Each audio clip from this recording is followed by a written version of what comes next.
Orang menyebutnya Wahabi. Pengikutnya siapa?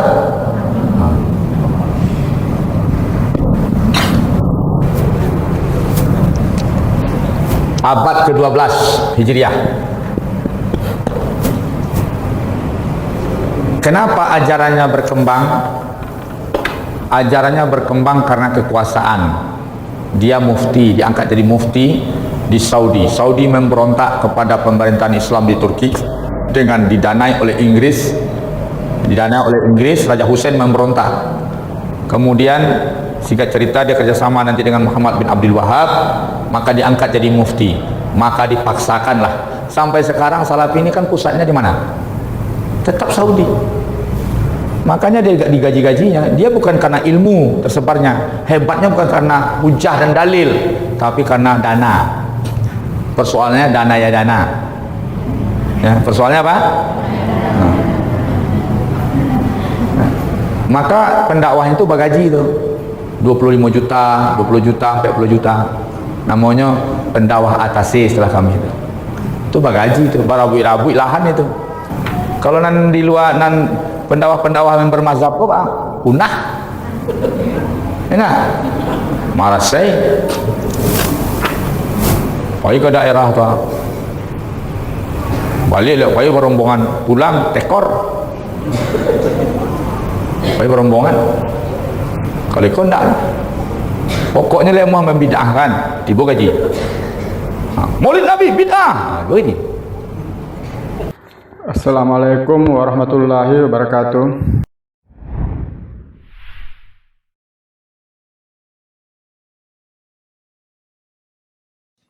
Dan barang siapa yang mempelajari buku Syekh Muhammad bin Wahab rahimahullah ta'ala, tentu dia tahu ini semua adalah kedustaan. Ya. Dan Syekh Muhammad bin Wahab rahimahullah ta'ala jauh dari segala tuduhan tersebut. Kita lihat betapa banyak orang terpengaruh dengan dakwah Syekh Muhammad bin Wahab rahimahullah ta'ala, bahkan sampai di tanah air kita. Ya, sampai tanah air kita, ya.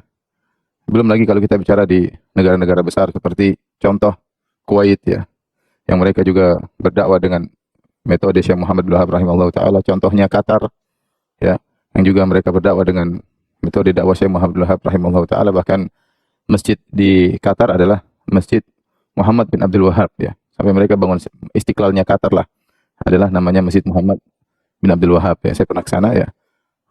Belum lagi misalnya kita bicara tentang jamaah-jamaah seperti jamaah Ansarus Sunnah Muhammadiyah yang ada di Mesir. Dan seperti di tanah air kita tahu ada dua Jum'iyah atau organisasi besar Islam di tanah air kita, yaitu misalnya organisasi Persis dan Muhammadiyah, ya. Ya, kalau ternyata Syekh Muhammad Wahab rahimahullah ta'ala benci kepada sunnah Nabi SAW, merendahkan Nabi Muhammad SAW, kemudian mengaku sebagai Nabi, misalnya suka mengkafirkan, suka menumpahkan darah kaum muslimin sebagaimana mereka tuduhkan, pasti akan nampak pada negeri-negeri tersebut atau organisasi tersebut, ya. Hal ini tidak kita lihat pada kerajaan Arab Saudi yang begitu mengayomi kaum muslimin. Tidak kita lihat pada Kuwait, tidak kita lihat pada Qatar, ya. Dan kita tidak lihat pada misalnya organisasi Persis atau organisasi Muhammadiyah, ya. Sehingga sebenarnya sangat nampak bahwa itu hanya kedustaan. Kedustaan yang dilancarkan oleh orang tidak suka dengan dakwah tauhid, ya. Dan kedustaan tersebut sampai sekarang masih laris, ya. Nanti kita akan sebutkan sumber-sumber dosa tersebut dengan nukilan-nukilan dari buku-buku mereka, agar kita tahu bahwasanya apa yang diutarakan oleh mereka sampai saat ini hanyalah kedustaan yang dipaksa-paksakan, yang tidak relevan dengan kenyataan yang ada. Sekarang seperti dakwah salafiyah, ya, dakwah sunnah yang tersebar di tanah air, alhamdulillah ta'ala, dengan berbagai macam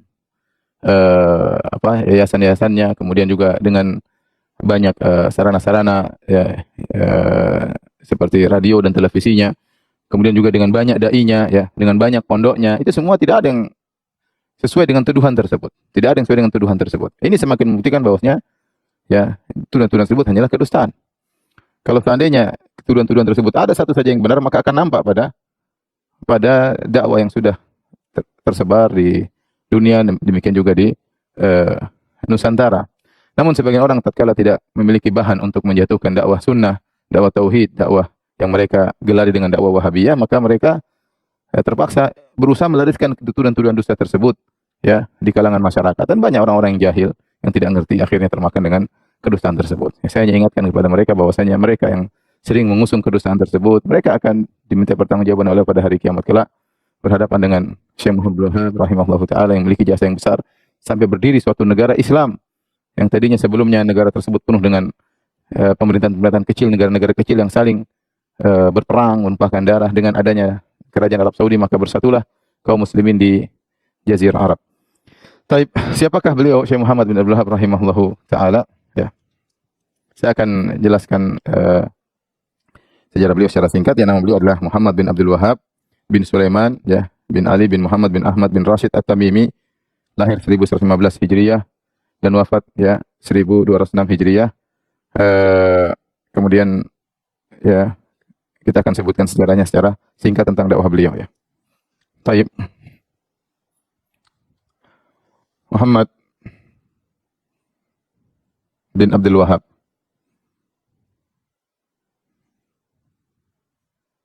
At-Tamimi ya. Dari Bani Tamim ya. Yang orang mengatakan sebagai Wahabi ya. Nisbah kepada bapaknya Wahabi. Padahal kita tahu Wahabi ini adalah nama Allah ya. Ini adalah nama Allah.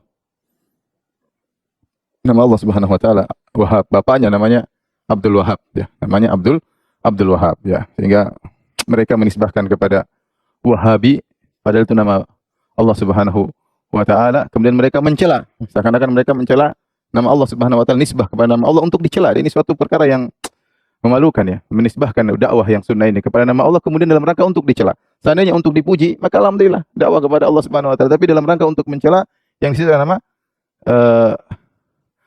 Wahab, Abdul Wahab. Taib. Lahir ya sebagaimana kita jelaskan tadi ya. Lahir 1115 Hijriyah atau 1703 Masehi. Kemudian wafat ya, wafatnya 1206 Hijriyah. Dari sini kita tahu bahwasanya umur beliau ketika wafat sekitar berapa? 91 tahun ya. Umur beliau 91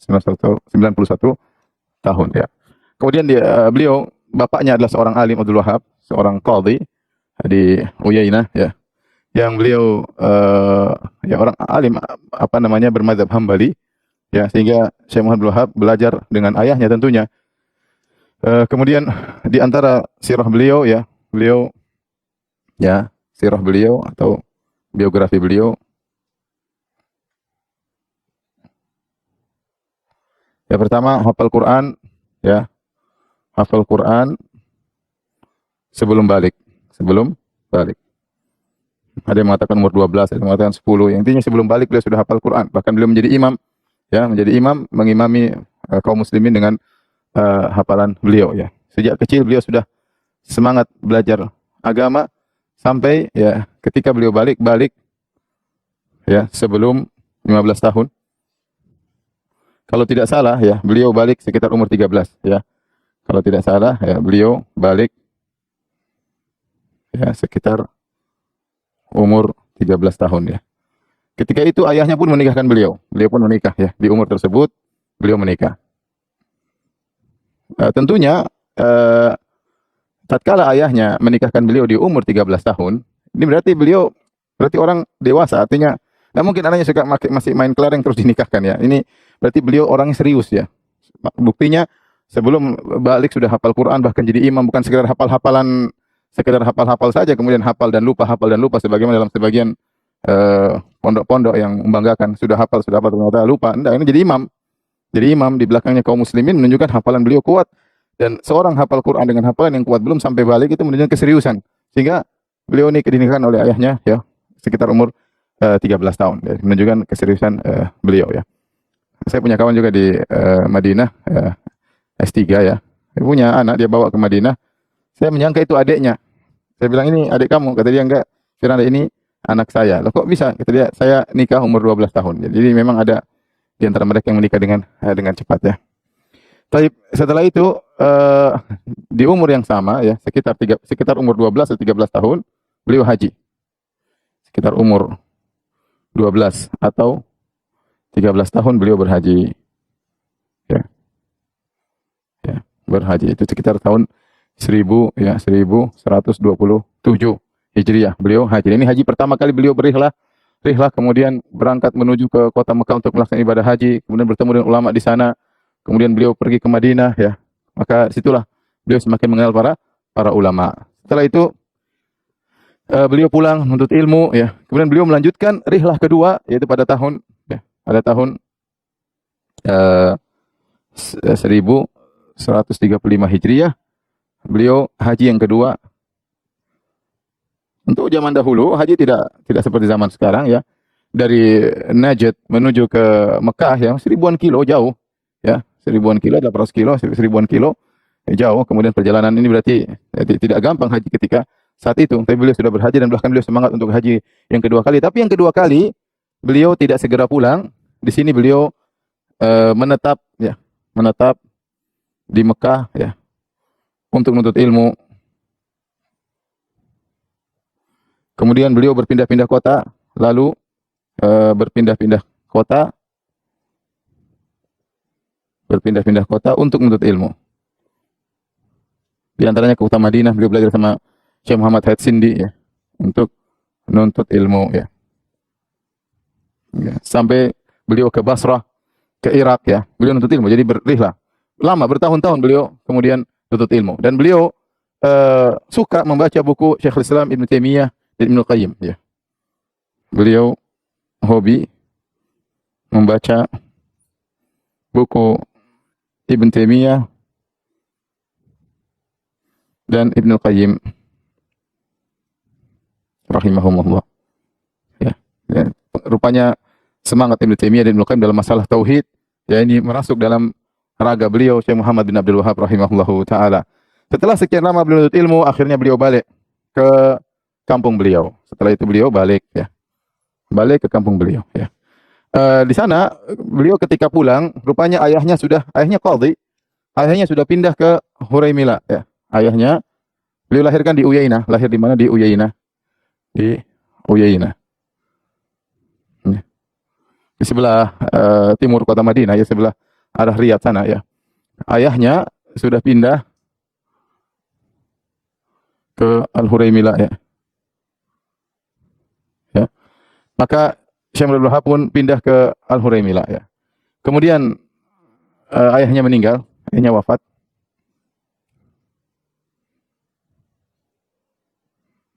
Wafat pada 1153 Hijriah ya.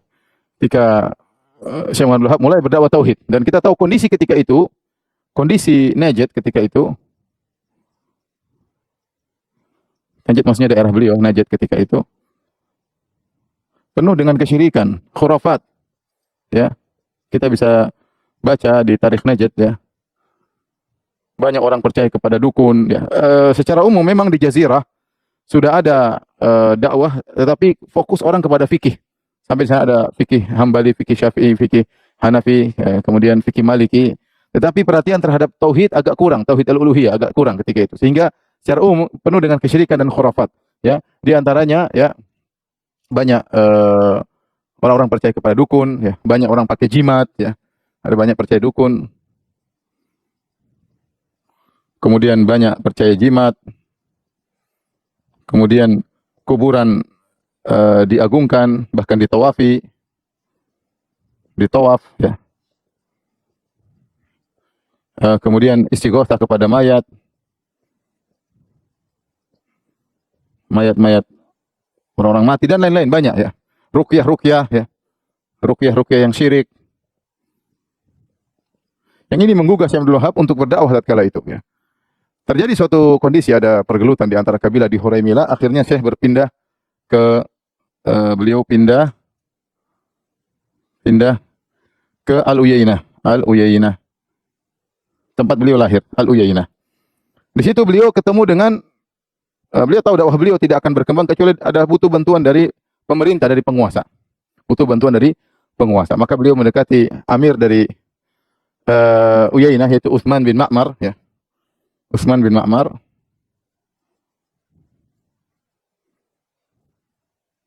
Amir Uyainah. Setelah itu kemudian beliau berdakwah melalui bantuan Utsman bin Ma'mar. Ya. Mulailah ketika itu beliau semakin kencang dalam berdakwah. Mulai kencang semakin berdakwah. Di antara yang disebutkan oleh para ulama bagaimana dakwah beliau adalah beliau mendakwahi orang-orang yang minta pertolongan kepada kuburan yang disangka adalah kuburan Zaid bin Khattab, yaitu saudaranya Umar bin Khattab radhiyallahu taala anhu, ya. Ya, di situ ada kuburannya, dibuat kubahnya, ya, diagungkan, orang-orang datang. Maka beliau datang dengan berbulan-bulan beliau berkata kepada masyarakat situ, beliau bernahi mungkar, beliau berkata, Allahu khairun min Zaid. Allah lebih baik daripada Zaid. Mintalah kepada Allah, Allah lebih baik daripada Zaid. Tapi mereka tidak peduli, mereka terus melakukan kesyirikan dan beliau hanya selalu mengatakan Allahu khairun min Zaid, Allah lebih baik daripada Zaid, berbulan-bulan. Namun akhirnya tatkala beliau sudah dibantu oleh Utsman bin Ma'mar, maka apa yang beliau lakukan di antaranya ya dengan bantuan Amir tersebut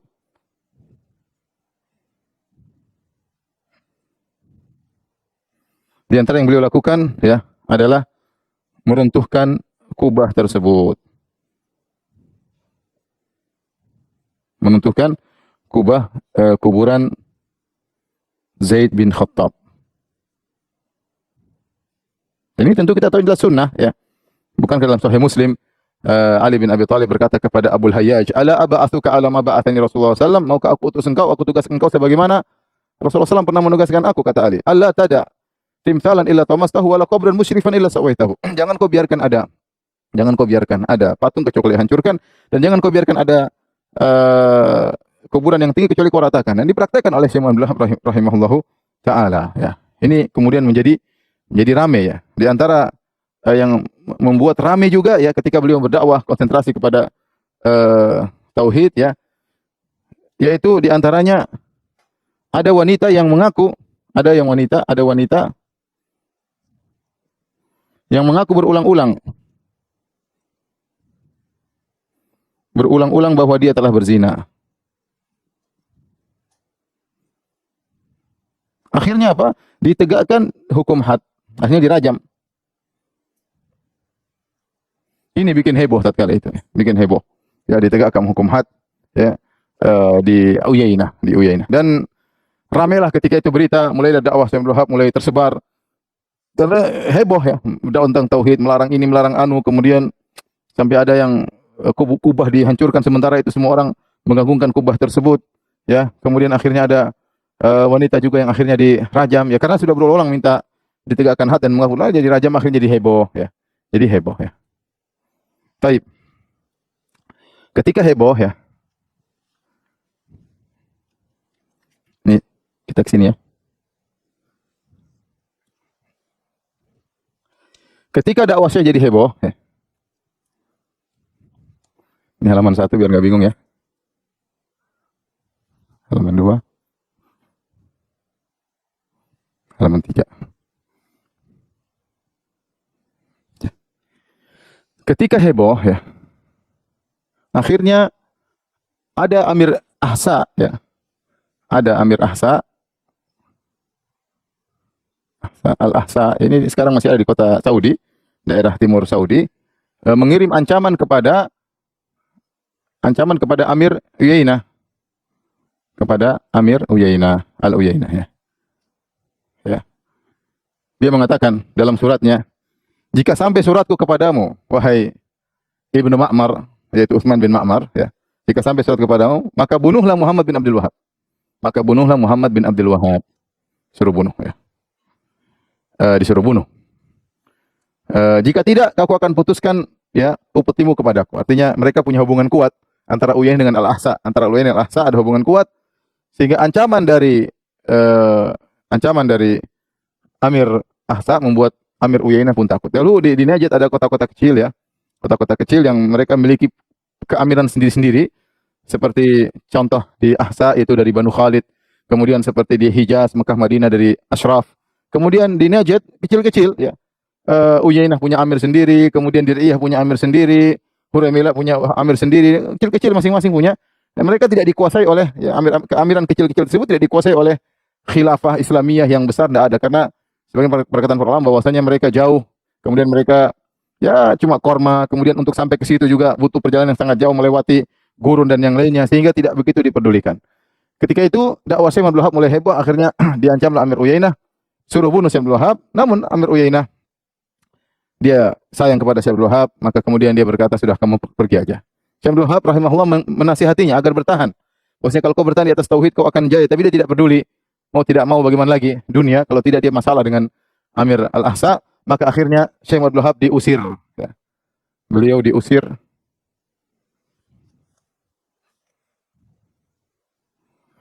dari Uyainah, ya, tahun kalau tidak salah 1158 Hijriah. Maka keluarlah beliau, pergilah beliau kemana? Ke Dir'iyah, ke Ad-Dir'iyah, Ad-Dir'iyah.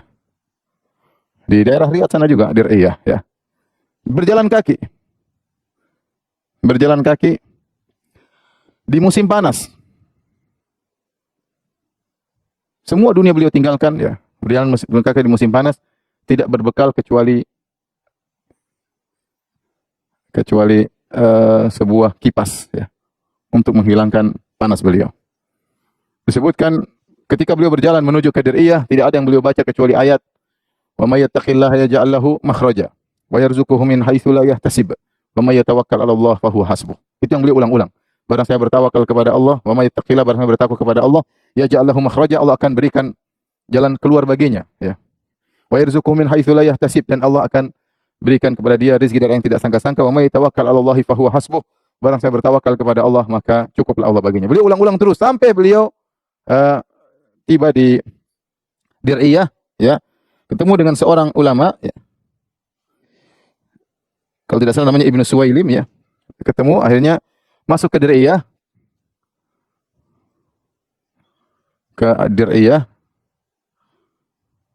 bertemu dengan ulama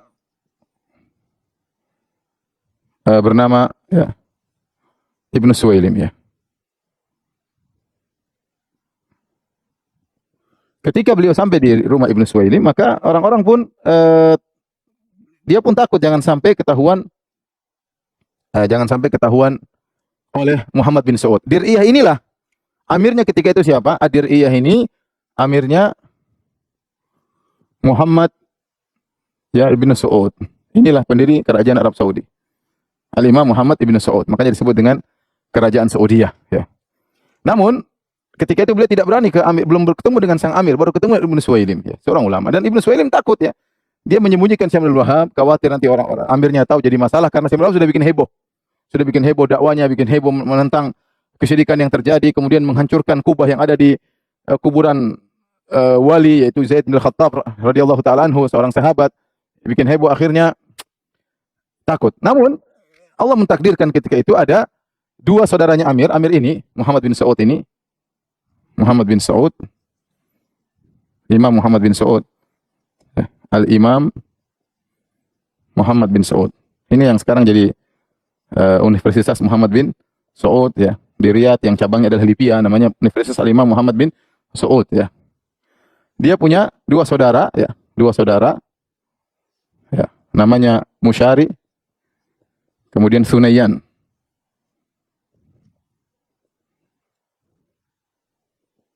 Sama Musyari.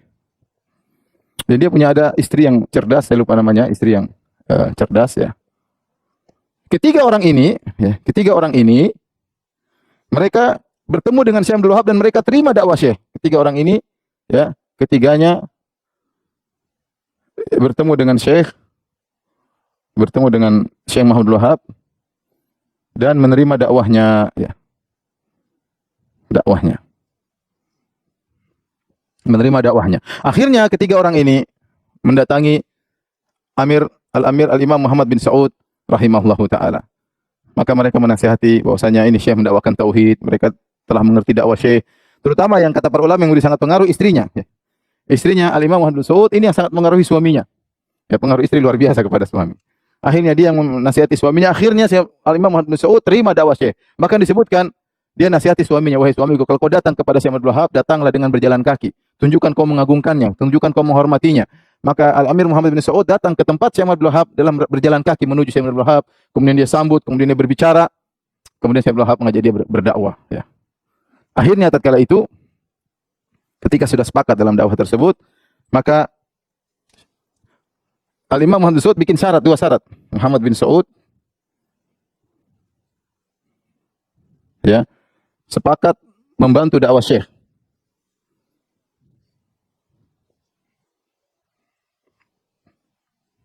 dengan dua syarat. Yang pertama, ya, kalau kita berhasil berdakwah, jangan kau tinggalkan kami.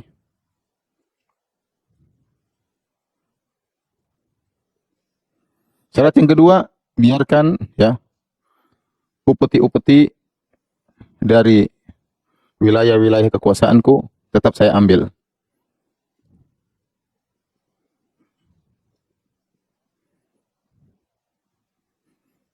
Tetap saya ambil. Maka ketika diberi dua syarat tersebut, Syekh Abdul Wahab mengatakan, beliau setuju, beliau berkata, adapun syarat pertama, qala Syekh berkata dalam perkataan yang ma'ruf, beliau berkata, ad-damu bid-dam wal hadam bil hadam.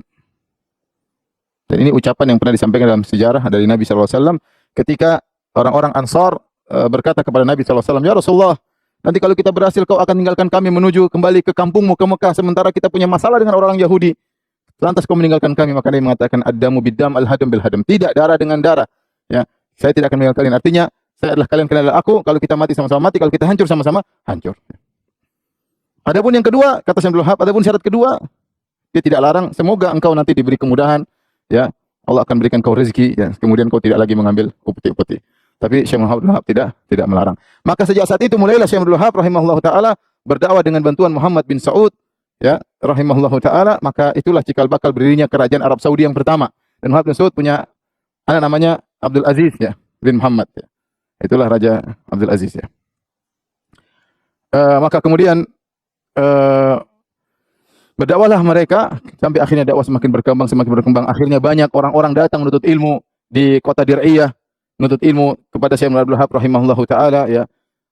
Terus menyemangati mereka untuk berdakwah tauhid. Mulailah orang-orang pulang kemudian mengingkari kesyirikan-kesyirikan yang terjadi. Intinya gemparlah dakwah Syekh Abdul Wahab. Ketika itu Amir Uyainah disebutkan datang lagi kepada Syekh Abdul Wahab, yaitu Utsman bin Ma'mad datang kepada Syekh Abdul Wahab agar Syekh Abdul Wahab kembali kepada Al-Uyainah, tapi Syekh tidak mau, ya. Dia tetap berpegang sama Muhammad bin Saud rahimahullahu taala. Dan selanjutnya berilah kerajaan Arab Saudi. Makanya saya sering sampaikan bahwa Syekh Abdul Wahab ini bagi orang Saudi bukan cuma seorang ulama, tapi seorang pahlawan yang memiliki jasa yang sangat besar dengan berdirinya kerajaan Arab Saudi yang sekarang betapa banyak orang merasakan kenikmatan dari atau keberkahan dari kerajaan tersebut, ya. Ya, kita bilang ya kerajaan tersebut dari dulu sampai sekarang ada kelebihan, ada kekurangan, tapi kalau kita bicara tentang kelebihannya banyak, ya. Kelebihannya banyak, ya. Dan dia adalah satu-satunya negara yang dalam dusturnya, dalam undang-undangnya mengatakan Alkitab was Sunnah. Selesai. Gak ada negara seperti itu sekarang ini, nggak ada. Yang dengan bahkan sebagian kita dapati sebagian kelompok-kelompok Islami yang menyatakan ingin menegakkan syariat Islam, ketika telah berhasil dia tidak akan menyatakan dalam undang-undangnya kembali kepada Al-Quran dan Sunnah. Nggak ada. Nggak ada, meskipun sudah sampai pada puncak, bahkan sudah menguasai, itu pun tidak mengatakan kami di atas Al-Quran dan Sunnah. Apalagi baru mulai masuk, ya, dalam dunia politik, ya. Tapi kita dapati bahwasanya satu-satunya negara yang kemudian dengan terang-terang mengatakan dustur kami, undang-undang kami dibangun atas Al-Quran dan Sunnah. Wala kami adalah kepada Allah dan Rasulnya, kemudian kepada negara, itulah kerajaan Arab Saudi. Kerajaan Arab Saudi. Yang tadinya kerajaan daerah sana penuh dengan peperangan kecil-kecilan, kemudian dengan ada kesyirikan dan macam-macamnya, syariat Islam tidak ditegakkan secara total, kemudian dengan adanya kerajaan ini maka berilah syariat Islam. Kemudian berilah undang-undang Islam. Kesyirikan tidak ada, dukun tidak ada di sana. Tidak ada praktek perdukunan. Tidak ada terbuka namanya zina, khamr, enggak ada. Kenapa syariat Islam tegakkan?